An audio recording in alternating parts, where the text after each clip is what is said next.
so today we are out here at Explorer USA RV Supercenter in Rockport, Texas. This used to be Camper Clinic and they were purchased by Explorer USA. And we are going to take a look at this absolutely gorgeous Montana fifth wheel. Now this Montana is a floor plan that's very near and dear to my heart. So hopefully you'll enjoy this video. Hang tight, I'll be right back.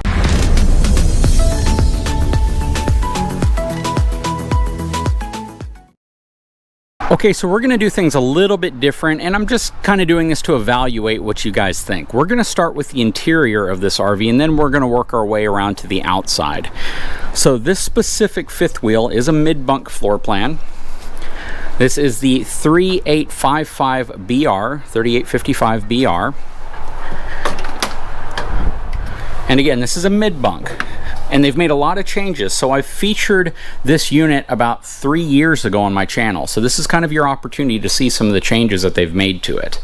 Okay, as we step in, let's pan around and kind of take a quick look at what we have going on here. You have your mid-bunk space right here. You have your kitchen area here, living room, all of your windows. Then let's step up to the front here real quick.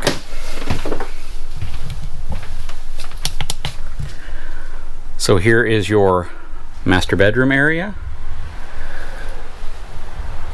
bathroom, and loft.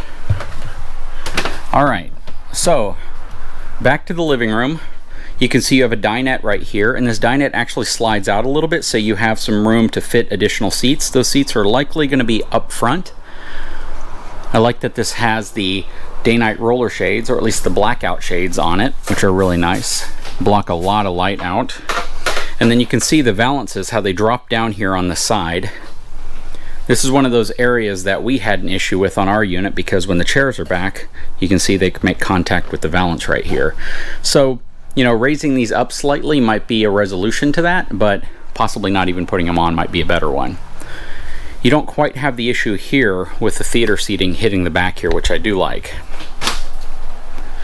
Coming around here, you have powered LCI theater seating. This is their Thomas Paine collection, and this is their newest styling. So you have your controls right here on the side for power recline, massage, heat, all that stuff. You have a couple cup holders in the center, as well as a flip-up armrest right here for your TV remotes. Over here, you have a really nice sofa. Do the armrests flip up? They do not flip up, but they're not huge armrests anyways. And this is a flip out hide-a-bed as well, so there's definitely extra sleeping space in there. Huge windows all the way around. Has a lot of windows in this unit, and they're very large. You can see all of the really nice decorative trimming for the valances. Lots of cabinetry up top, and it's all magnetic holds. I love these valances though. Take a look at that. Very traditional, but they also have a very high-end look and appeal to them. Coming around this way, looks to be a 50-inch TV. You have your entertainment system and everything under here. And then you have a panoramic fireplace right there. Huge fireplace. That's actually one of the widest fireplaces I think I've seen. It does have a floor vent, but it's a very small floor vent, which is interesting. And you know, they probably could have moved that a little closer up. I guess it really depends on where the ducting comes under the floor right here. You can see it's pretty much in a line. Then you have your island right here. It is a dual basin stainless steel sink inside of it. Nice residential style faucet. Over here you have your pantry. Very nice pantry. A lot of room in there. You would have figured they might have put like some pull-out shelves in there, but you know, this is a very functional pantry. I like it. Moving on, you actually have your suburban residential style stove here. It is a 3-burner gas cooktop though, so it doesn't have 4 burners on it. And then you have your High Point microwave over here. Does not look to be a convection microwave, at least I don't see the option up there. Over here you have your GE refrigerator. This is a counter depth refrigerator. Very nice. And then that right there is what secures the doors shut whenever you're traveling. trimmed off very nice. I love the use of this much thicker crown molding up top, and I believe there's some LED lights above that, so it kind of makes this whole area glow. I also like a lot of these accents that they've put here for the lighting. Very nice lighting sconces, very nice fixtures up top, and you can see that the ceiling is contrasting to the sidewall, so it just gives you that extra little bit of luxury, a little bit of style that you don't see in a lot of units, so I really like that. Okay, you have your sliding doors here, which gain you access into your mid-bunk. And the mid-bunk feels larger to me than it used to. In the previous model, you had kind of a weird notch right here, which took away from some of the space in here. But you have a really nice love seat in here that's going to fold out into a bed. There is not a bunk up here, and I don't believe you can get one because the valances would interfere with the bunk up top unless they simply didn't put a window here or they put a smaller window, and I doubt that they have an option for that. They may, but I don't think they do. Ceiling heights in here are going to be, I'm going to say, probably about 6'2". You have a really nice desk here at the end as well, complete with chair inside of it already, which is nice, and it's a very good depth as well. So from here to here is probably upwards of about 20 inches, and you have the entire width of it. So very, very functional in terms of desk space. Over here you have some storage, more wardrobe storage. Then you have some storage up here. Now the key with mid-bunks is it going to be used as an office? Is it going to be used as some other alternative multi-purpose area? Are you going to remove the love seat? Is it going to be used for kids? What are you using this space for? And that is one of the things that you have to consider when you start looking at wardrobe space, because this is not a lot of wardrobe space. So could they have made the desk smaller and given you more wardrobe space instead? Let me know in the comments, what do you think? Do you prefer having a much larger desk, or do you prefer having more storage space? And if you prefer more storage space, why? Is it because you have children? You know, and I think a lot of that really depends on what you're going to be using the RV for, or what you're specifically going to be using this room for. If you're a couple, this might just be a really good extra storage area. If you have bikes, if you have other things like that that you want to keep inside and possibly prevent from getting stolen or damaged. You have more cabinets up top. Coming over here, your controls are going to be right here. Then you have a nice little area here for coats. Stepping up, there's very, very little carpet in this unit. Really the only carpet that exists are these little areas, and then you have kind of this rug type material in the slides. Massive bunk area up here, or loft area. Very, very nice. They have dual air conditioning vents in here. That wall right there is where the AC drops down into the mid-bunk. But a very nice space right here. The challenge is, once you put a mid-bunk entrance right here, you lose any ability to put cabinetry and shelves right here. So that's the reason why on our mid-bunk we designed it with the door coming in from this side, so you could still utilize all this space. Let me know how you feel about that though. You have your steps right here. You know, I would almost feel better if they avoided using this and actually put like a toy hauler loft style ladder right here. I think it's a little safe for getting on and off. We've definitely experienced that with our own daughter getting onto the loft in our unit. Coming into the bathroom, has a beautiful bathroom, porcelain foot flush toilet, sliding door with magnetic latch. You have your fan up top. This is a one-piece shower assembly, complete with adjustable arm right here.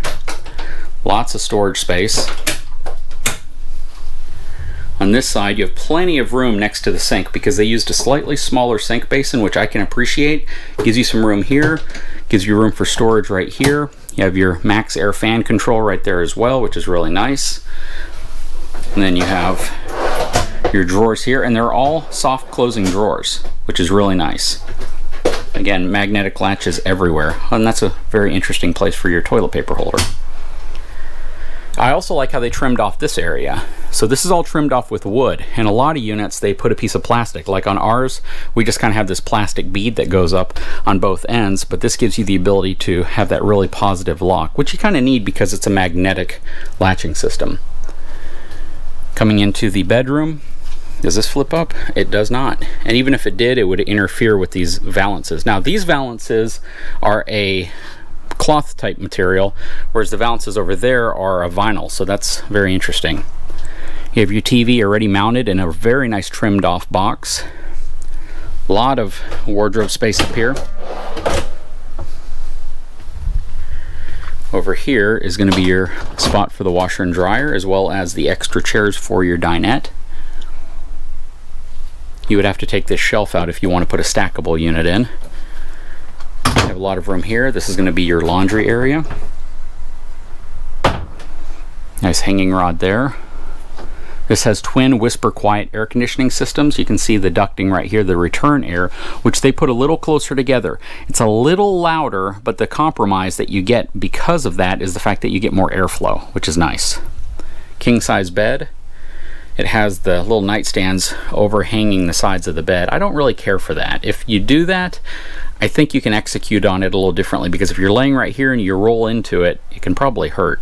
Or you might even get your hand or something caught in there. Ceiling heights in here are going to be close to 6'5", so you can be pretty tall to be in this specific space. You got a good amount of room here at the end of the bed, which is also nice. But yeah, the inside of this unit is really nice. Let's take a look at the outside. Okay, so you can see we do have the Moride step above entry steps. Let's open up some of these baggage doors. Okay, so I love this setup. First of all, you have a hot point compact refrigerator out here, which is really nice. And the door is actually on the correct side.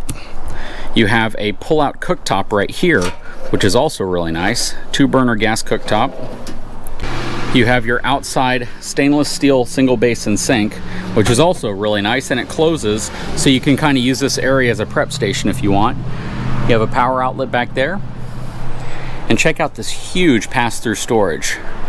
Now, these baggage doors are very heavy, very thick, and they even already put some strut arm holders here. They don't put the strut arms on just because they take up some space on the inside, so it's something you can add if you want, but they use magnetic holds to hold both baggage doors open, and they have very nice slam latches there. Looking inside, this is a huge pass-through storage. Very nice. All the ducting looks really nice. They give you some power outlets in here, your satellite cable TV hookup if you want to bring a TV and kind of set it in this area. You have the Road Vac central vacuuming system. Everything's trimmed off really nice. You have these panels that you can remove right here if you need to access the back of things as well. And the reason why this storage area is so large is because this does ride on an 8-inch I-beam drop frame. I prefer a 10-inch I-beam drop frame on something like this, but you know, Montanas have a solid reputation for having a quality frame, so you know, this is definitely one of those areas that it's just a preference of mine. Very cool. So let's move to the other side. You can tell by just how easily these things slam close how heavy they are, and they're kind of between the thicker baggage doors and the thinner ones, but they're so much denser than a lot of them that I've seen. You have your Road Armor pin box up front, a much more compact pin box, and it does have the bushing right here to help pivot. This comes with the level up hydraulic landing gear. In this space up front, there is no generator, even though you can get it spec'd with the generator. Here's all your wiring and your hydraulic system.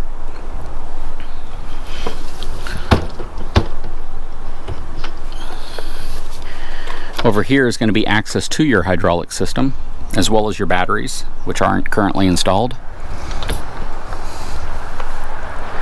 You're going to have a propane can on this side and the other side. These are going to be 30-pound propane tanks. It is wired for the Furrion side and rear view camera system, and behind this panel is going to be your level up controls. And this is what I was talking about. They're not the thickest baggage doors, but they're very dense. They feel very heavy duty and robust.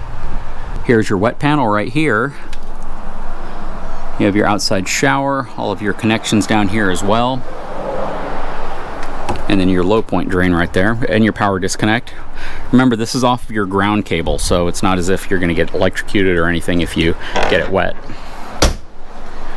Outside of your water heater, outside of your furnace, you can see this is a Schwintek slide mechanism right here. It's a small slide, so definitely a acceptable application. Here's going to be your kitchen slide right here. I also like how they put the drains on the corners of the slide top awning mounts. So if you had a slide top awning mount, you see how there's a little drain spout right there. That is really cool. So when water runs off the top of your RV, it hits those before it hits your slide. Underneath here, you can see that this is a rack and pinion system. The tires are the Saloon S637 tires. A very good tire. Coming around, here's your suspension equalizer. That is the Road Armor from LCI, same system we have on our Brookstone. I also like the fenders on this. They seem a bit more robust than many I've seen, including the ones that are on our Brookstone. Coming around to the back, has LED lighting everywhere. It is wired again for a Furrion wireless backup camera. Has a full walk-on roof, of course. You have your really nice LED lighting here, your 50 amp connections here on the back, and this is rated to tow. You have your trailer light connection here, as well as your chain connections right here, and a 2-inch receiver. It's likely going to have a 300-pound tongue weight rating and probably upwards of about 3,000 pounds worth of towing, but you're going to want to check with them on the specs for that. Frameless windows. Coming around to this side. Very nice overall. Again, I'm a big fan of this floor plan, and I like the Montana product, to be honest. I'm not a big fan of the High Country, but I am a pretty big fan of the traditional Montana, especially the Legacy series. Let's take a look at the numbers. So this is going to have a gross vehicle weight rating of 16,900 pounds. This is a relatively heavy unit. It's going to have a cargo capacity of 2,900 pounds. So this specific unit, when dry, is going to be 13,940 pounds. This is absolutely something I would recommend towing with a 1-ton dually truck. I wouldn't put this behind a 3/4 ton truck. And even though you could get away with some single rear wheel 1-ton trucks, you have to pay close attention to what your payload capacity is, because on something like this, you're likely going to be transferring upwards of over 3,000 pounds to the back of your truck. So you want to make sure that after you've factored in how much weight the RV is transferring, you factored in passengers, supplies, and all those other things into the equation, because you don't want to go over your truck's payload capacity whenever you're towing something this heavy, long, and tall down the road. Anyways, guys, this unit is going to have an MSRP of $92,333. You definitely want to contact them to find out what the sales price is, because that's always going to be significantly lower. I did miss the 2 awnings actually real quick. So you have an awning on the slide, and then you have an awning here on this side. I'm still getting used to trying to do interiors first, so bear with me. I'll sprinkle those in and out of my content just to see what you guys think. But yeah, a little over $92,000 is the MSRP. Sales price is likely going to be much lower than that. Definitely give them a call if this is something you might be interested in. Guys, if you haven't had a chance, please take a moment, subscribe to my channel, give me a thumbs up, and we'll talk to you again very soon.